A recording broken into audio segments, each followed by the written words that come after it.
বাড়িতে যার কবুতর আছে এবং বানরের আনাগোনা দেখা যায়, তাদের সম্পর্কে আমার এই ভিডিওর মাধ্যমে একটা বার্তাটি হলো কবুতরের বাসাগুলির মিডল পোর্শনে আমরা সবসময় দরজা বানিয়ে থাকি, আর এদিকে বানর বাড়িতে আসলে দরজার ভিতরে হাত প্রবেশ করিয়ে এদিক ওদিক নাগালের মধ্যে অনায়াসে কবুতরের ডিম ও বাচ্চা নষ্ট করে ফেলে।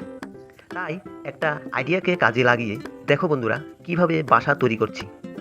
যে বাসাটার দরজা মিডল পোর্শনে না হয়ে যে কোনো একটা সাইড পোর্শনে রেখেছি, কারণ কবুতর কিন্তু তাদের ডিম ও বাচ্চা সেভে রাখে, যাতে বানর কবুতরের ডিম ও বাচ্চা নাগালের মধ্যে না পায়।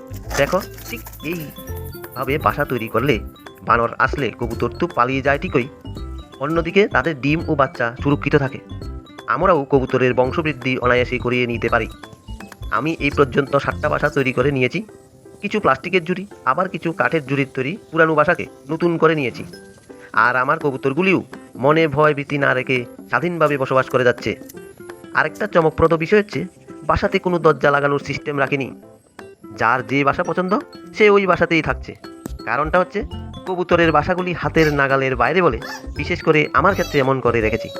দেখো বন্ধুরা, কবুতরের বাসাগুলির চারদিকে এমনভাবে নেট লাগিয়ে দিয়েছি, বানর উপরে নিচে ডানে বামে কোনো দিকে তাদের নাগাল পাবে না। অন্যদিকে তো দরজা হচ্ছে আরেকটা সেফটি। কিন্তু বন্ধুরা, তোমাদের ক্ষেত্রে নেটের প্রয়োজন হবে না।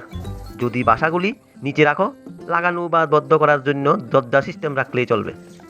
তবে যাই হোক বন্ধুরা, মাংসের মধ্যে কবুতরের মাংস খুবই টেস্টি খাবার, যার জন্য বাড়িতে 2-4টা কবুতর রাখা যায়। আর দেখতে থাকো আমার কবুতরেরা কেমন স্বাধীনভাবে আছে।